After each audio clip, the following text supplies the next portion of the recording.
The stars had always seemed so peaceful from Earth. Dr. Sarah Chen stood in the observation deck of the Lunar Research Station, watching the gentle twinkle of distant suns.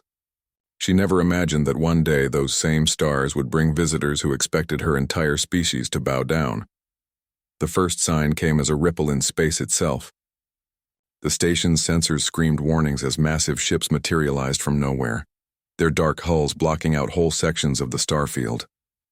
Sarah counted 12 vessels, each one larger than anything humanity had ever built. The smallest was the size of a city. Dr. Chen to Earth Control, she spoke into her communicator, trying to keep her voice steady. We have visitors. Very big visitors. Admiral Marcus Rivera was in a meeting about budget cuts when the call came through.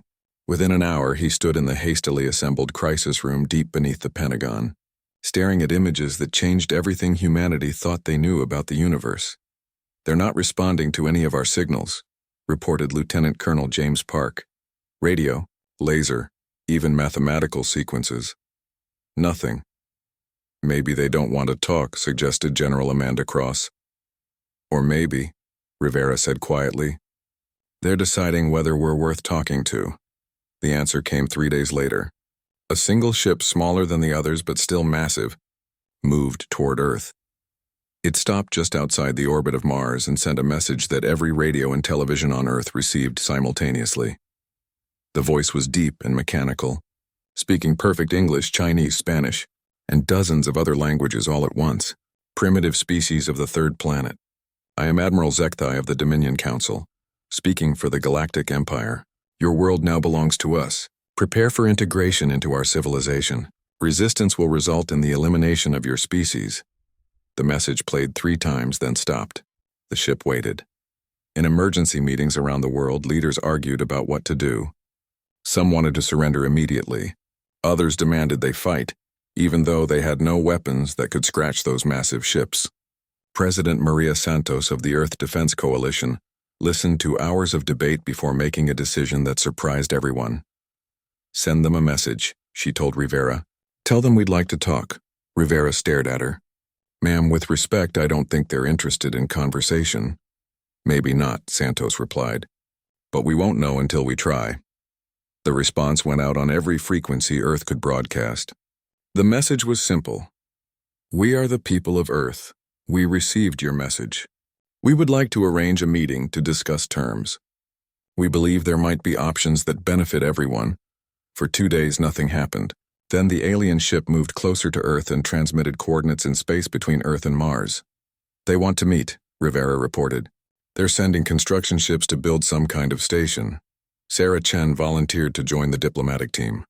As one of Earth's leading experts in communication theory, she hoped she might find ways to understand these aliens better. She watched through the viewport of their shuttle as the meeting station took shape in just hours. The aliens, built with technology that seemed like magic, pulling materials from empty space and assembling them with beams of light. The station was beautiful and terrifying. It looked like a crystal flower blooming in the darkness, all smooth curves and transparent walls. Inside, the rooms were too large for humans, clearly designed for beings much bigger than them. Admiral Zekthai was indeed bigger. He stood nearly 3 meters tall with 4 arms and skin that looked like polished metal. His eyes were large and completely black, showing no emotion that humans could read. 2 other aliens flanked him, different species but equally imposing. I am surprised you came, Zekthai said. His voice came from a device around his neck, translating his words into English. Most species either submit immediately or attack uselessly. You have done neither. Rivera, leading the human delegation, remained calm. We prefer to understand a situation before making decisions. Understanding is not required, replied Zekthai. Only obedience. The Empire has existed for 12,000 of your years. We have integrated over 4,000 species into our civilization. The process is simple and beneficial for all. Sarah leaned forward. Beneficial how? The alien who hadn't spoken yet, a creature with 6 legs and a head like a praying mantis, answered. Protection from chaos. Order instead of confusion. Technology beyond your current comprehension. Purpose within a greater whole. And in return? Rivera asked. Your resources. Your workforce. Your loyalty. Zekthai said simply. You will govern yourselves under our guidance. Your brightest minds will join our research programs. Your warriors will serve in our peacekeeping forces.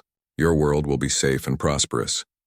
The third alien, who looked almost human except for silver skin and no hair, added, "It is the natural order. The strong guide the weak toward improvement." Rivera exchanged glances with his team. Sarah could see him thinking carefully about his next words. "We appreciate the offer," Rivera said finally, "but we have a counter-proposal." All three aliens went completely still. Sarah realized this had never happened before. "A counter-proposal?" Zekthai repeated the words like they were foreign concepts. "Yes. Instead of integration into your empire, we suggest cooperation between our civilizations. Trade, cultural exchange, joint research projects. We could learn from each other as equals." The silence stretched for long minutes. Finally, the mantis-like alien spoke. "You do not understand your position. Your species barely travels between your own planets. Your weapons are chemical explosives and metal projectiles. Your science cannot even extend your lives beyond a single century." "That's true," Sarah said, speaking up for the first time. "But we're fast learners, and we might have perspectives you haven't considered." "What perspectives could a primitive species offer the Empire?" asked the silver-skinned alien. Rivera smiled, and Sarah realized he had been leading up to this moment. "The perspective of a species that has never been conquered. We don't know it's impossible to stand as equals with you, so we're willing to try." Zekthai's forearms moved in what might have been surprise. "You refuse integration?" "We refuse surrender," Rivera corrected. "But we're very interested in friendship." The aliens spoke among themselves in a language that sounded like music mixed with static. Finally, Zekthai turned back to the humans. "Your proposal is unprecedented. The Empire does not make agreements with primitive species. However, your response is also unprecedented. We require time to consider." "Of course," Rivera said. "Take all the time you need. We're not going anywhere." As the human delegation prepared to leave, Zekthai spoke again. "You should understand that there are factions within the Empire who would prefer to resolve this matter through more direct means." "You mean destroy us," Sarah said. "I mean integrate you efficiently, regardless of your preferences." Rivera nodded. "We understand. But we still believe there's a better way." On the shuttle ride back to Earth, Sarah looked out at the alien ships hanging in space like metal thunderclouds. "Do you really think they'll consider our proposal?" she asked Rivera. The Admiral was quiet for a long moment. "I think we just did something that's never been done before. Whether that saves us or gets us all killed, we'll find out soon enough." Earth waited. The alien ships waited. And in the space between fear and hope, humanity prepared to discover whether standing fearless before an empire was courage or madness. 3 weeks passed without word from the aliens. Earth's leaders used the time to prepare for whatever came next. Factories worked around the clock building weapons that everyone knew were useless. Scientists studied the alien technology they had glimpsed. And military commanders made plans for a war they couldn't win. Admiral Zekthai finally broke the silence with a demonstration. It started with the outer colonies. Europa Station, humanity's mining outpost around Jupiter, simply went dark. No explosion, no battle, just silence. Then Titan Base stopped responding. One by one, human outposts throughout the solar system lost contact with Earth. The message came 2 hours later, broadcast on the same frequencies as before. "People of Earth," Zekthai's translated voice filled every radio and screen on the planet. "Your outer settlements have been disabled. No one has been harmed, but their ability to function has been removed. This demonstrates the futility of resistance. You have one of your days to reconsider our generous offer of integration." President Santos called an emergency meeting of the Earth Defense Coalition. In the secure bunker beneath Geneva, representatives from every nation stared at satellite images of their crippled colonies. "They could have destroyed them," observed Dr. Elizabeth Warren, the coalition's chief scientist. "But they didn't. They're still trying to convince us rather than simply eliminate us." General Cross leaned forward. "Which means they want something from us. Dead humans can't work in their mines or serve in their armies." Admiral Rivera had been studying reports from the few automated probes that had reached the disabled colonies. Their method was surgical. They used some kind of energy pulse that fried all electronic systems but left the structures intact. "Our people are alive but trapped. Can we repair the damage?" Santos asked. Rivera looked at the reports again. "Dr. Chen thinks so. Her team is already working on hardened electronics that might resist their weapons, but it will take time. Time we don't have, Cross said grimly. Santos stood up. Then we make time. Send a message to Admiral Zekthai. Tell him we need more information before we can make a decision. Ask for a technical exchange. Ma'am, Rivera said carefully. I don't think they're in a mood for more delays. Maybe not, but every hour we buy is another hour for our people to figure out how to fight back. The response came faster this time. Zekthai's voice carried a note of irritation. Your delaying tactics are transparent and futile. However, the Empire values proper procedure. We will allow a limited technical exchange. Send your experts to examine our methods. You have 12 of your hours. Dr. Sarah Chen led the technical team to Europa Station aboard one of Earth's fastest ships. What they found there changed everything. The station was intact but dead. Every computer, every power system, every piece of advanced technology had been burned out by the alien weapon. But the humans themselves were alive, waiting in emergency shelters with basic life support. How did they do this? Asked Dr. James Park, Chen's electronics specialist. Chen studied the scorch patterns on the disabled equipment. It's not just an electromagnetic pulse. This is more focused, more intelligent. The energy sought out and destroyed specific components while leaving others untouched. Her team worked frantically, taking apart damaged systems and studying the alien weapon's effects. What they discovered was both encouraging and terrifying. Their weapon is incredibly sophisticated, Chen reported back to Earth. But it has limitations. It targets traditional electronic systems, the kind we've been using for decades. However, some of our newer experimental technologies were only partially affected. While the scientists worked, other events were unfolding. Captain Jake Morrison, commander of Luna Base's security forces, had been watching the alien ships through his most powerful telescopes. He noticed something the aliens probably didn't expect him to see. They have patrol patterns, he reported to General Cross. The ships move in predictable routes, and they're not scanning everything all the time. There are gaps. Cross saw the opportunity immediately. How big are the gaps? Big enough for a small ship if it's stealthed and moves carefully. Within hours, Morrison was piloting a modified mining ship toward one of the disabled outer stations. The vessel had been stripped of all electronic systems and rebuilt with mechanical controls and the experimental technology Chen's team had developed. It was like flying a ship from 100 years ago, but it worked. Morrison reached Titan Base without being detected. Once there, he began implementing a plan that would have been impossible for any other species in the galaxy. He started teaching the stranded humans to fight back using nothing but salvaged materials and human ingenuity. The aliens had disabled the station's technology, but they hadn't counted on human creativity. Morrison's team rebuilt communication systems using components that shouldn't have worked together. They created weapons from mining equipment. They turned the station's industrial facilities into a fortress. When the alien patrol finally discovered what was happening, they found something they had never encountered before. The humans weren't cowering in their shelters or begging for rescue. They were actively preparing for war. The alien patrol ship approached Titan Base and demanded surrender. Morrison's response was broadcast back to Earth and to every alien ship in the system. This is Commander Jake Morrison of the Earth Defense Forces. We don't surrender. If you want this base, you'll have to take it. What followed was the first battle between humans and the Galactic Empire. The aliens expected a brief, one-sided conflict. Instead, they found themselves fighting an enemy that refused to follow any rules they understood. The humans used the station's industrial equipment as weapons, launching massive chunks of ice and metal at the alien ship.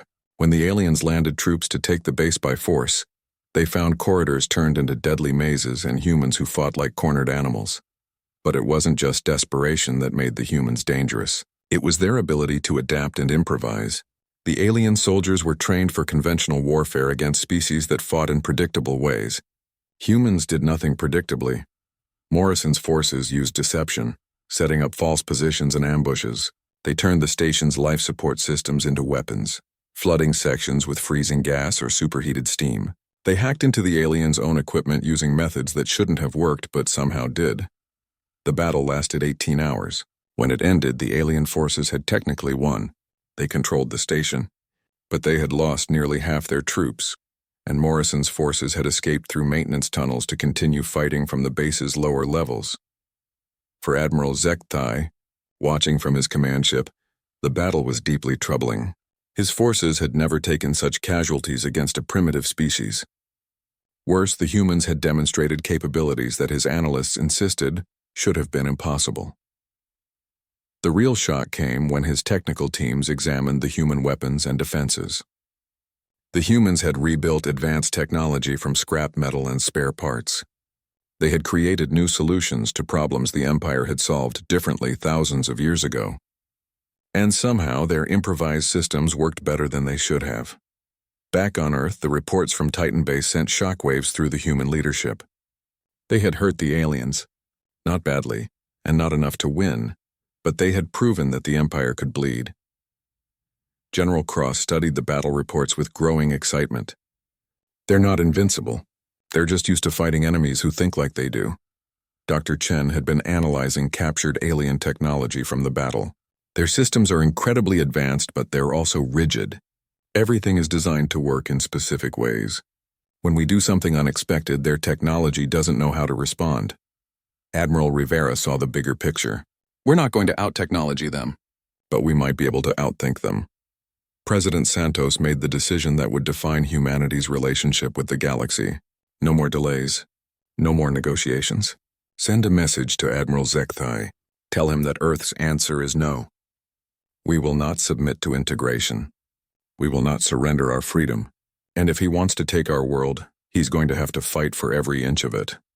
The message went out on all frequencies, not just to the alien ships, but to every human settlement in the solar system. Within hours, reports began coming in from across the system.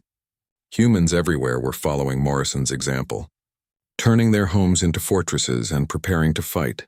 Admiral Zekthai received the message in his command chamber, surrounded by advisors who had never seen anything like this before. They refuse surrender even after our demonstration? Asked his chief tactician. More than that, Zekthai replied, studying the reports from Titan Base. They have shown they can resist our weapons and harm our forces. This species is unprecedented. Surely you're not considering retreat. Zekthai was quiet for a long moment. I am considering the possibility that integration may not be achievable through standard methods. Prepare the fleet for extended operations and send a message to the High Council. Tell them we have encountered something new. The die was cast. Earth had chosen to stand against an empire that had never known defeat. Whether that choice would lead to humanity's destruction or something else entirely remained to be seen. Dr. Elena Vasquez had spent her entire career studying human psychology and evolution. She never expected that knowledge would become Earth's secret weapon against an alien empire. 2 months after the Battle of Titan Base, Elena stood in her laboratory beneath the Andes Mountains, surrounded by data that challenged everything the galaxy thought it knew about intelligent life. Her research team had been working around the clock, studying captured alien technology and interrogating the few alien prisoners taken during various skirmishes. It's not just that they're more advanced than us, Elena explained to the assembled military leaders via secure video link. It's that they think completely differently. Every species in their empire evolved as either predators or prey, never both. It shapes how they approach every problem. General Cross leaned forward on the screen. Explain that. Predator species think in terms of overwhelming force and direct confrontation. Prey species think in terms of submission and hiding. Humans are unique because we evolved as both. We can be the hunters and the hunted sometimes in the same day. It gives us a mental flexibility that no other known species possesses. Admiral Rivera, participating from his command ship, looked skeptical. That's interesting from an academic standpoint, but how does it help us win this war? Elena smiled. Because it means we can do things they literally cannot imagine. Their strategic computers are programmed based on 12,000 years of conquest against species that think predictably. We don't. To prove her point, Elena had been working with Captain Sarah Chen on something the aliens would consider impossible: hacking their communication networks without superior technology. The breakthrough came when Elena realized that alien communication wasn't just about transmitting information. It was about maintaining social hierarchy. Every message contained embedded codes that established the sender's rank and authority. The aliens were so conditioned to obey higher-ranking individuals that they rarely questioned orders that came through proper channels. Chen had figured out how to mimic those codes using modified human equipment. It wasn't about breaking alien encryption. It was about understanding alien psychology and exploiting it. Their first test was small but significant. Chen sent false maintenance orders to an alien patrol ship, instructing it to power down its weapons for routine inspection. The alien crew complied without question, allowing human forces to capture the vessel intact. "They have protocols for everything," Chen reported excitedly. "But they never considered that someone might fake the protocols themselves. Their whole society is built on unquestioning obedience to authority." Elena's psychological insights were put to their greatest test when Admiral Zekthai escalated the conflict by bringing in the Vanguard Corps. The Vanguard were the Empire's elite soldiers, drawn from a dozen different species and trained in every form of warfare the galaxy had ever seen. They had never lost a battle, never failed a mission, never encountered an enemy they couldn't defeat. General Amanda Cross watched their ships arrive with a mixture of fear and determination. The Vanguard vessels were smaller than the main fleet but packed with weapons and armor that made them nearly indestructible. "They're sending their best," she reported to President Santos. "Intel suggests each Vanguard soldier is worth 100 regular troops." "How many are coming?" Santos asked. 5,000, elite warriors from 12 different species, all of them veterans of hundreds of campaigns. Santos was quiet for a moment. "And we're supposed to stop them with untrained civilians and salvaged equipment?"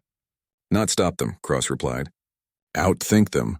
The first Vanguard assault targeted Luna Base, humanity's most heavily fortified position outside Earth. Commander Morrison had spent the previous months turning the moon's industrial complex into a maze of fortifications and hidden weapons. But even he knew that conventional defenses wouldn't stop the Vanguard. That's where Elena's psychological warfare came into play. The Vanguard landed, expecting to face desperate human defenders in prepared positions. Instead, they found empty corridors and abandoned equipment. Motion sensors detected movement, but when the alien soldiers investigated, they found only maintenance robots going about their programmed tasks. For 3 hours, the Vanguard advanced through Luna Base without encountering a single human. Their commanders began to suspect a trap, but their sensors showed no signs of hidden enemies. The base appeared genuinely abandoned. The trap wasn't physical, it was psychological. Elena had studied recordings of Vanguard operations and noticed something crucial. They were trained to expect certain types of resistance: desperate charges, prepared ambushes, last-ditch defenses. When those expected patterns didn't appear, their training left them uncertain about how to proceed. The humans had evacuated most of Luna Base, but they hadn't abandoned it. Instead, they had turned it into something the Vanguard had never encountered: a psychological weapon system. As the alien soldiers advanced through empty corridors, hidden speakers began playing sounds. Not alarms or warnings, but something more unsettling: human laughter, children playing, normal conversations from a busy workplace, the sounds of life in a place where life should have been extinct. The Vanguard soldiers were trained to face death, but not ghosts. Then the lights began going out. Not all at once, but randomly, unpredictably. Emergency lighting would activate, casting strange shadows. Doors would open and close without apparent cause. Equipment would activate briefly and then shut down. Morrison watched the alien advance slow and then stop as the Vanguard soldiers began, reporting anomalous conditions to their commanders. "They're not seeing anything their sensors can't explain," Morrison reported to Earth. But they're starting to doubt what their sensors are telling them. The real attack came when the Vanguard forces had spread throughout the base, their formation loose and their attention divided. Human defenders emerged from hiding places the aliens hadn't even known existed: maintenance shafts, equipment housings, even inside the walls themselves. But the humans didn't attack in ways the Vanguard expected. Instead of direct confrontation, they used hit-and-run tactics. Instead of trying to kill alien soldiers, they targeted their equipment and communication systems. Instead of holding ground, they struck and vanished like ghosts. Most importantly, they used the aliens' own hierarchy against them. Chen's communication hacks allowed human forces to send contradictory orders to different Vanguard units. Alien soldiers found themselves following commands that led them into ambushes or away from their objectives. The battle for Luna Base lasted 2 days and ended in something unprecedented in Vanguard history: strategic withdrawal. The aliens hadn't been defeated in conventional terms, but they had been frustrated, confused and demoralized to the point where continuing the operation served no purpose. Admiral Zekthai was furious. How did primitive humans defeat the Vanguard Corps? His tactical advisor, a six-armed creature named Tekmol, struggled to explain. They didn't defeat us, Admiral, they confused us. Our forces were unable to engage an enemy that refused to fight according to any known doctrine. They ran away, Zekthai said bluntly. They conducted a strategic withdrawal after achieving no objectives and suffering unacceptable equipment losses, Tekmol corrected. The humans never attempted to hold territory or destroy our forces. Instead, they degraded our operational capability through unconventional means.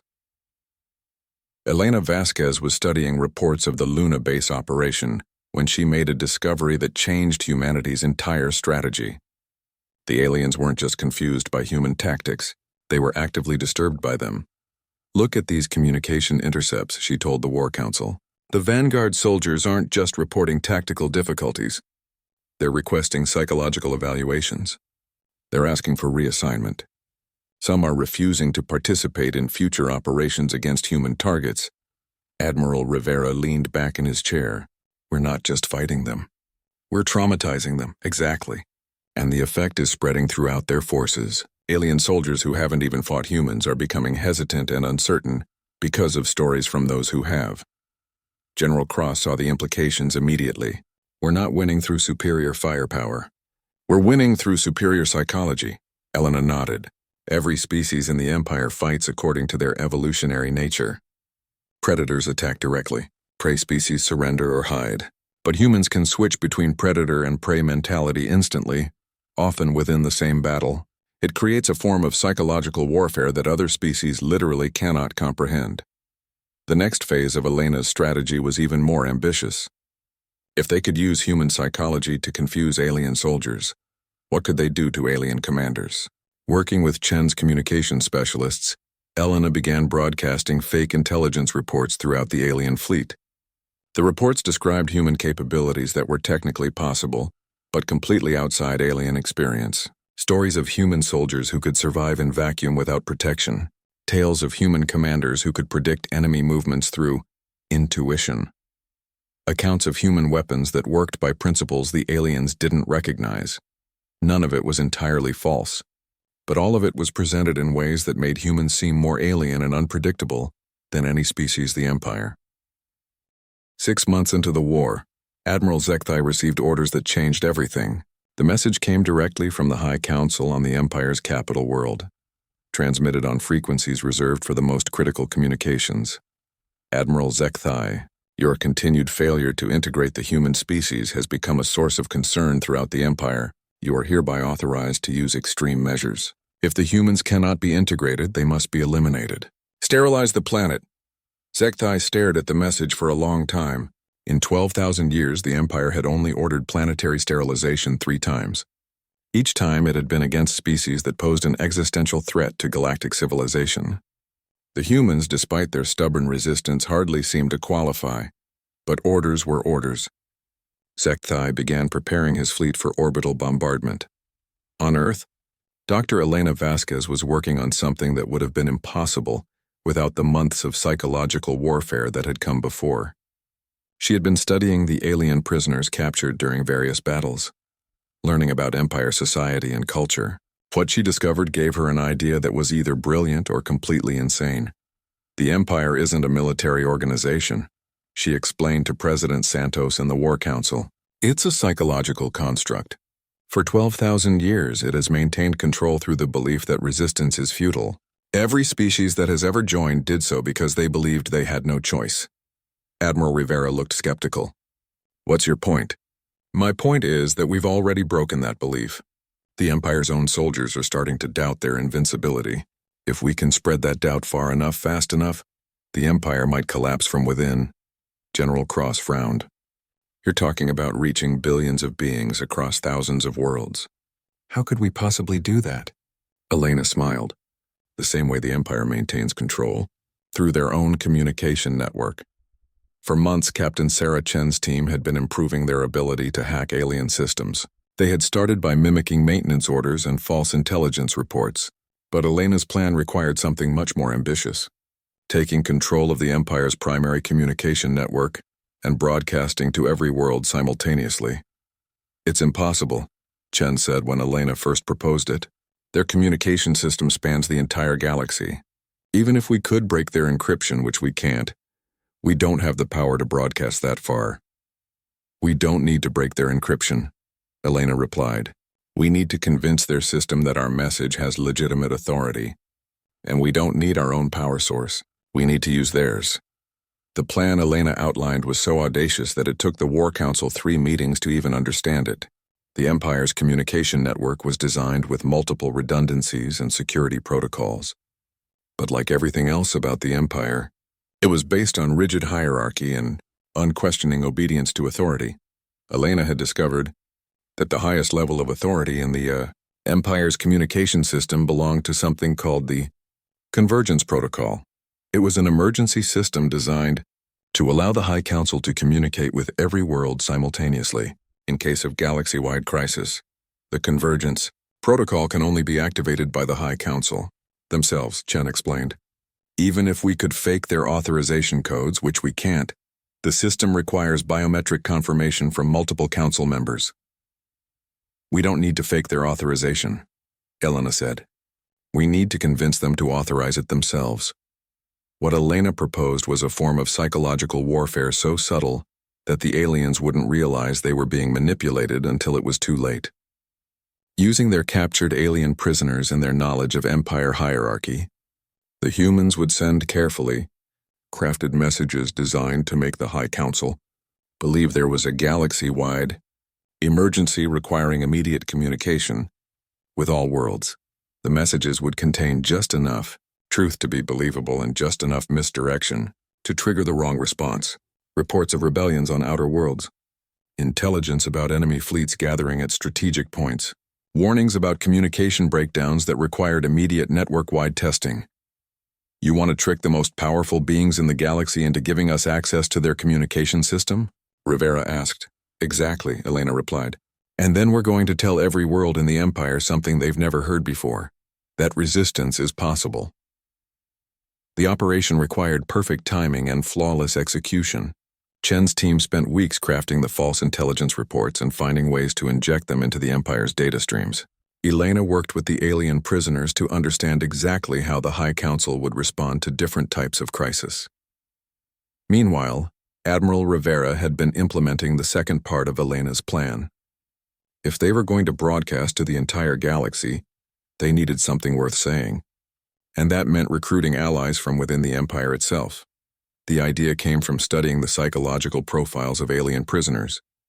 Many of them, especially those from prey species, showed signs of what Elena called liberation syndrome. Exposure to human concepts of freedom and self-determination was causing them to question their place in the Empire. They're not naturally subservient, Rivera explained to Santos. They've been conditioned to believe that submission is the only option. But once they see an alternative, some of them are willing to fight for it. Working in secret, human psychological operations teams began making contact with dissatisfied elements throughout the Empire. The process was slow and dangerous, but gradually a network of potential allies began to emerge. Oppressed species who had given up hope of freedom, lower-ranking officials who resented the rigid hierarchy, even some predator species who were tired of endless conquest. The network couldn't communicate openly, but they could receive and relay messages. When the time came, they would be Earth's voices throughout the galaxy. Admiral Zekthai was completely unaware of these preparations. His attention was focused on the terrible task of preparing to destroy an entire world. The process required careful coordination between dozens of ships and precise targeting to ensure complete planetary sterilization. 3 days before the bombardment was scheduled to begin, the High Council received the first of Elena's carefully crafted intelligence reports. The message appeared to come from a reliable source within Zekthai's own fleet. It reported unusual energy readings from human installations and suggested that Earth might be developing weapons capable of threatening nearby star systems. The report recommended immediate network-wide communication to coordinate a rapid response. 6 hours later, a second report arrived from a different source. This one described communication failures throughout the outer regions and suggested that enemy agents might be infiltrating the Empire's data networks. It strongly recommended activating the convergence protocol to test system integrity and ensure secure communications. By the time the third report arrived, warning of possible rebellion brewing on multiple worlds, the High Council was convinced they faced a galaxy-wide crisis. The convergence protocol activated exactly as Elena had predicted. For the first time in centuries, every communication device on every world in the Empire received a direct signal from the capital, preparing them for emergency instructions, and that's when Elena struck. The message that went out across the galaxy wasn't what the High Council intended to send. Instead, every being in the Empire heard something unprecedented, the voice of a species that had said no to the Empire and lived to tell about it. People of the galaxy, the message began, translated into thousands of languages simultaneously. We are the humans of Earth. 6 months ago, your Empire demanded our surrender. We refused. Today we want to tell you why, and what it might mean for all of us. The message was carefully crafted to speak to every type of being in the Empire. It told the story of humanity's resistance, but more importantly, it talked about choice. It explained that the Empire's power came not from their weapons or their technology, but from the belief that resistance was impossible. Every species in the Empire was told the same thing we were told. The message continued, submit or be destroyed. But we discovered something your leaders don't want you to know. There is a third option. You can choose to be free. Elena had prepared for the Empire's inevitable response. Within minutes of the broadcast, they began jamming communication networks and sending counter messages. But the damage was already done. For the first time in 12,000 years, beings throughout the galaxy had heard someone tell them that the Empire could be defied. The response was immediate and dramatic. On worlds across the galaxy, beings who had never imagined resistance began to organize.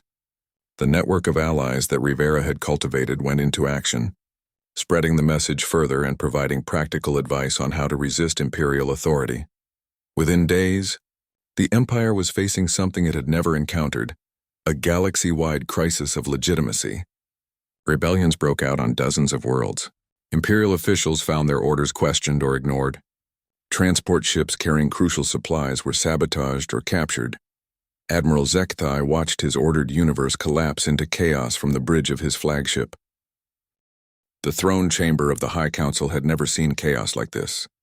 For 12,000 years it had been a place of absolute order, where the rulers of the galaxy made decisions that affected billions of beings with calm certainty. Now it resembled a war room, with reports of rebellion streaming in from across the Empire. High Chancellor Vixara, a being so ancient that most species couldn't pronounce her original name, stood before a display showing the Empire's current state. Red markers indicated worlds in open rebellion. Yellow showed worlds with significant unrest. The few remaining green markers, indicating stable Imperial control, were scattered across the galaxy like isolated islands. Over 400 worlds now show signs of active resistance, reported Intelligence Director Col Thek. Our forces are spread too thin to maintain order. Each suppression operation we launch reveals 3 new rebellions. And it's getting worse, added Fleet Admiral Mordax. The humans' message has been copied and rebroadcast on thousands of worlds. Even when we destroy the transmission sources, new ones appear within hours. Chancellor Vexara had ruled for 3,000 years. She had overseen the integration of dozens of species and the expansion of the Empire to its current size. But she had never faced anything like this. What is the status of Admiral Zekthai's mission? She asked. The fleet is prepared for planetary sterilization, Mordax replied. But Zekthai has requested permission to attempt one final negotiation. Negotiation? Vexara's voice carried the weight of millennia. With primitives who have brought chaos to our entire civilization? Admiral Zekthai believes the humans may be more valuable as allies than as examples, Koltek said carefully. His reports suggest that their psychological warfare capabilities could be useful to the Empire. On Earth, Admiral Rivera stood in the same observation deck where Dr. Sarah Chen had first spotted the alien ships nearly a year ago. The view was different now. Instead of a dozen Imperial vessels, the sky showed the lights of ships from 100 different worlds, most of them carrying refugees or rebels seeking sanctuary in the one place that had successfully defied the Empire. The Altarian, Delegation has arrived, reported Captain Chen. That brings our total to representatives from 87 different species. Rivera nodded. The gathering was unprecedented in galactic history. A congress of beings from across the Empire, meeting to discuss alternatives to imperial rule. Most of them had never imagined such a thing was possible until they heard humanity's broadcast. Any word from the High Council? Rivera asked. Admiral Zekthai has requested a meeting. He wants to discuss terms, Rivera almost smiled. Terms. Not surrender, not integration. Terms. Dr. Elena Vasquez joined them on the observation deck. She looked tired but satisfied. The psychological campaign had succeeded beyond her wildest expectations, but she knew the most dangerous part was yet to come. How do we handle this? Rivera asked her. We've broken their empire, but they still have enough firepower to destroy us all. We give them what they've never had before, Elena replied. A way to evolve. The meeting took place on the same neutral station where humanity had first encountered the Empire. But this time the humans weren't alone. Representatives from dozens of species sat alongside them, all bearing the same message. The age of imperial domination was over. Admiral Zekthai entered the chamber flanked by his usual advisors. But Rivera noticed something different in his posture. The absolute confidence was gone, replaced by something that might have been curiosity. You have brought chaos to our galaxy, Zekthai began without preamble. We brought choice, Rivera replied calmly. The chaos came from your own people finally having options. Options that include the destruction of order that has lasted 12 millennia. Elena leaned forward. Order built on fear isn't really order, Admiral. It's just delayed chaos. We've simply allowed that chaos to finally happen in a controlled way. Zekthai's forearms moved in what Rivera had learned was a gesture of confusion. Controlled chaos is a contradiction in terms. Not to humans, Elena replied. We've been managing controlled chaos for our entire history. We call it democracy. For the next 6 hours, the two sides engaged in the most unusual negotiation in galactic history. The Empire wanted to restore order. The rebels wanted freedom. Humanity offered something neither side had considered: evolution. Your empire is breaking apart, Elena explained, because it was built on a foundation that can't adapt to new circumstances. But that doesn't mean you have to lose everything you've built. It means you have to change what you've built into something better. What do you propose? Asked Thekmol, Zekthai's tactical advisor. Admiral Rivera activated a holographic display showing a new form of galactic organization. We call it the Galactic Federation. Instead of one empire ruling through force, imagine hundreds of worlds cooperating through choice. The alien representative studied the display with growing interest. The proposed structure maintained many of the benefits of the empire: coordinated defense, shared technology, unified communication, while eliminating the aspects that had caused the current crisis. Each world governs itself according to its own nature and needs, Rivera continued. But all worlds work together on issues that affect everyone. Trade, exploration, defense against external threats. And who leads this federation? Zekthai asked. Everyone, Elena replied. Leadership rotates based on expertise and need. Military decisions are made by the best military minds, regardless of species. Scientific projects are led by the best scientists. No single group holds permanent power. Zekthai was quiet for a long time. Finally, he spoke. This has never been attempted on a galactic scale. Because no one has ever had the chance, Rivera said. The Empire prevented evolution by maintaining rigid control. But evolution is inevitable. The question is whether it happens through catastrophic collapse or guided change. The negotiations continued for 3 days. Representatives from rebel worlds voiced their demands. Imperial officials expressed their concerns.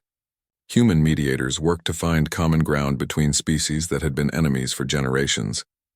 The breakthrough came when Kolthek, the Empire's intelligence director, made an unexpected observation. The humans' psychological warfare succeeded because they understood something we did not, he said. Different species require different forms of governance. The Empire tried to impose uniformity on diversity. Perhaps it is time to embrace diversity as a strength rather than a weakness. Elena nodded. That's exactly what we're suggesting. Let each world find its own path, but ensure that all paths lead toward cooperation rather than conflict. The final agreement was signed by representatives from over 300 worlds. The Galactic Empire officially dissolved itself and was replaced by the Galactic Federation.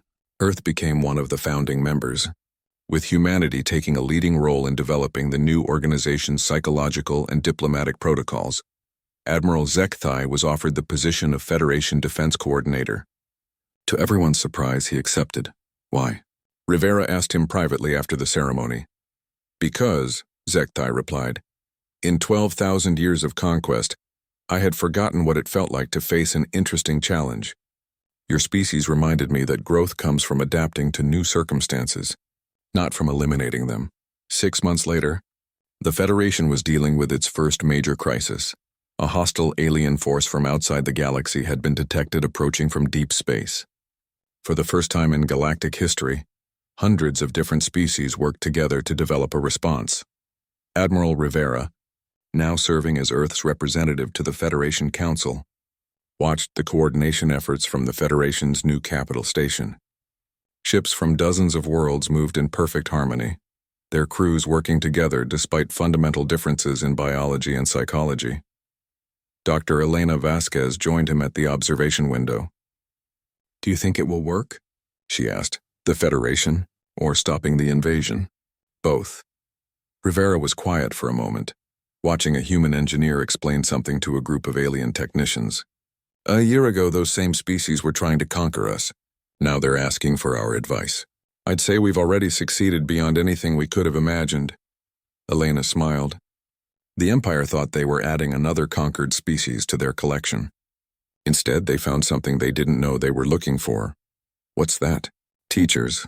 Species that could show them how to be something better than what they were. As they watched, Admiral Zekthai approached with a report on the defensive preparations. The alien who had once demanded Earth's surrender now worked alongside humans as an equal, planning the defense of a galaxy that had chosen cooperation over conquest.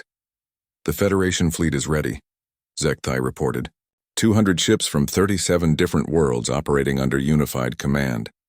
It is unprecedented. Most of our best ideas are, Rivera replied.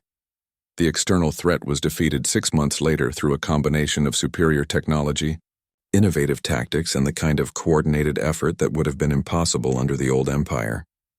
The victory belonged to no single species but to all of them working together. In the aftermath, as the Federation settled into its new role as the galaxy's governing body,